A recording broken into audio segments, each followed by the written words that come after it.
Haji Fakar. Ya, ini kita pengen tahu nih sebenarnya Pak Haji ini mencalonkan lagi. Kenapa sih harus mencalonkan lagi Pak Haji Fakar? Mungkin itu dulu pertanyaan. Ada beberapa pertanyaan lain mengenai pendidikan, mengenai kesehatan. Silakan Pak Haji. Jadi tentu kita ada satu program dan program itu tentu harus berkelanjutan gitu kan. Nah di dalam tentunya 6 tahun ke belakang memang skala prioritas kita adalah untuk infrastruktur. Dan memang banyak infrastruktur khususnya di RW 5 ini yang harus kita bangun gitu. Seperti apa? Jalan-jalan desa, jalan-jalan lingkungan, lalu drainase dan turap gitu ya. Nah, untuk tentunya pada periode pertama kita lebih fokus ke infrastruktur.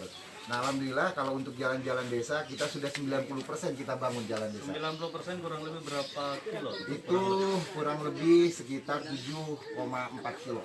Nah, sisanya ada sekitar 2 kilo lagi yang belum kita bangun, dan itu pun sebetulnya adalah jalan yang baru dihibahkan ke desa. Oh, dia baru proses perpindahan tanah. Setelah selesai. Dan itu sudah selesai, itu sekarang sudah menjadi milik desa, sehingga itu menjadi jalan desa dan akan kita bangun. Seharusnya sih sebetulnya di tahun ini itu sudah kita ketok palu anggarannya, karena berhubung kita ada pandemi Covid ini, lalu dana desanya juga kita ditarik untuk kegiatan bansos dan lain sebagainya, sehingga tidak bisa kita laksanakan di tahun ini.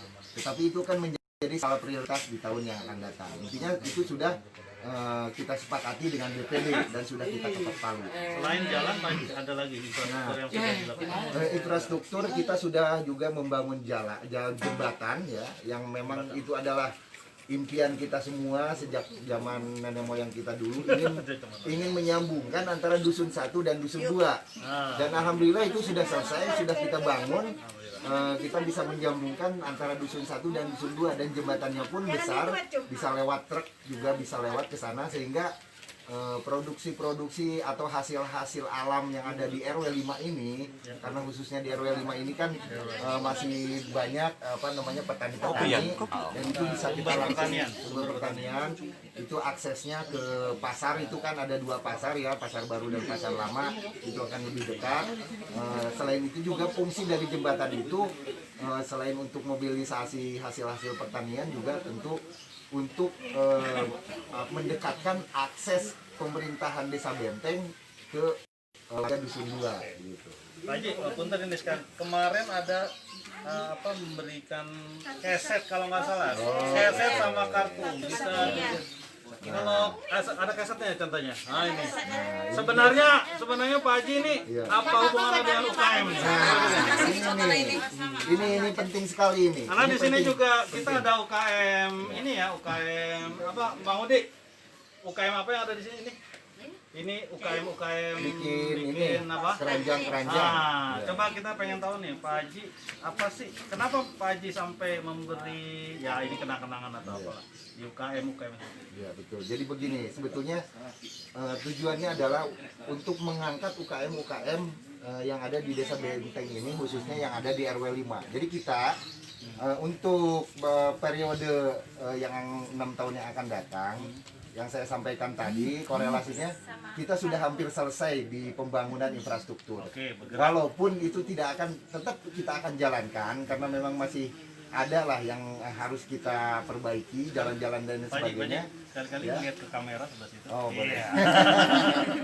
Sehingga untuk periode yang berikutnya, 6 tahun ke depan, kita akan lebih fokus ke pemberdayaan masyarakat. Oh, maksudnya seperti ini? Salah satunya adalah kelompok UMKM. Nah, ini di sini kita punya namanya Kartu Sakinah Plus. Coba dideketin dikit Nah, kameranya. Kartu Sakinah Plus namanya ini. Ini kenapa lahir Kartu Sakinah Plus ini? Yang 6 tahun kemarin itu hanya Kartu Sakinah saja, yaitu santunan, kematian, dan hajatan. Nah, sekarang kita tambah dengan plus.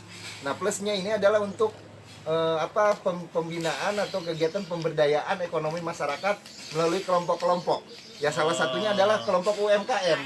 Ya, kelompok UMKM. Nah, itu tentu kita sesuaikan dan kita punya payung hukumnya, mulai dari undang-undang desanya sampai dengan ke perbubnya, bahwa dana desa itu bisa kita gunakan untuk kegiatan pemberdayaan, terutama pemberdayaan usaha kecil menengah. yaitu dalam kelompok UMKM. Tapi anggaran ini bukan untuk pribadi-pribadi, tapi untuk kelompok. Nah, kelompok UMKM. Nah, itu. Jadi nanti kita akan lebih fokus ke bidang-bidang pemberdayaan ekonomi masyarakat. Pak Haji, ini sekalian kita dari komunitas pendidik Nusa pernah 2 kali kerjasama, Pak Haji. Ya. Satu kerjasama mengenai sunatan massal dulu ya. Ya. Sekali-sekalinya tuh Desa Benteng ada sunatan massal, bareng sama Pak Haji Pakai. Yang kedua masalah gebiar buku, Iya, betul. Bukde untuk pendidikan dan Ya. sebagainya, ada bukde. Kalau Pak Haji melihat kerjasama seperti ini, kita ada bentuk sosial sunatan massal yang gratis ya Pak Haji ya. Betul. Kemudian ini seperti apa nih? Pendidikan dan sosial lah kira-kira ini. Iya, Apa sih betul. yang Pak Haji pengen lakukan sekian tahun ke depan? Ya, inilah filosofi kami untuk periode yang akan datang. Filosofi kami adalah investasi pendidikan adalah segala-galanya. Oh, Nah, jadi kita lebih kuat di pendidikan. betul. Nah, termasuk di sini kita Oh, ada tulisannya Pak Haji? ada di sini. Oh.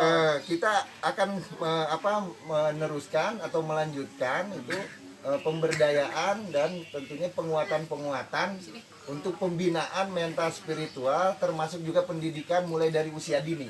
Oh, PAUD Nah, gitu itu ya. betul.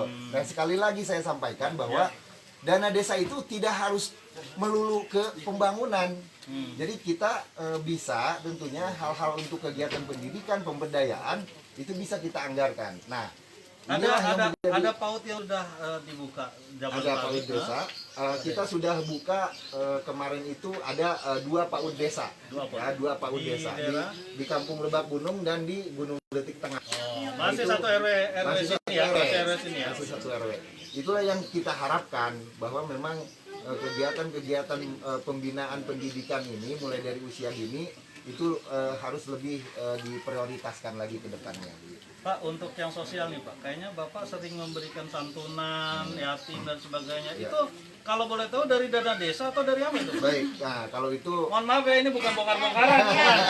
Kita harus tahu juga bagaimana betul, pemimpin betul. kita ke depan memimpin Iya. kita. Silakan. ya, sebetulnya kalau kita sambungkan dengan agama gitu ya, di agama bilang katanya kalau memberi itu tangan kiri, tangan kanan jangan melihat gitu kan, jangan tahu. Tetapi mau bagaimanapun karena ini adalah program, mau tidak mau saya harus menyampaikan ini bahwa kegiatan-kegiatan sosial termasuk santunan yatim, janda dan tentunya juga untuk insentif guru ngaji. Karena kan yang di cover guru ngaji itu oleh Kabupaten Bogor hanya 25 orang. 25 orang Hanya 25 untuk orang. satu desa. Untuk satu desa. Sementara Alhamdulillah Desa Benteng bisa memberikan insentif guru ngaji 45 orang. wow, berarti ada 20 tambahan guru ngaji. Dari mana ini dari uangnya? mana? Itu adalah infak 50% gaji saya. Masya Allah. Nah, jadi saya menginfakkan gaji kepala desa 50% itu untuk yatim, untuk janda dan tentunya untuk insentif guru ngaji. Oh, Masya Allah. Jadi selama ini anggarannya dari mana? Ya anggaran itu. Jadi kita tidak pernah mengambil anggaran dari anggaran pemerintah. Ini karena ditanya saya ya, karena ditanya saya Karena jadi ditanya. disebut. Kalau Kalau enggak ditanya, disebut. Ini pengen tahu nih, kenapa Pak Haji kok pakai kopiah bodas, terus ada tulisan NU, terus kenapa harus kopiah bodas sih sebenarnya? Kan kopiah hidung aja sih Ali. Jadi begini ceritanya begini. Tapi kita dibatasi ya sebentar lagi ya. Ini terakhir aja nih. Ya kenapa sih? baik. Ini satu cerita yang menarik nih. Jadi ceritanya begini.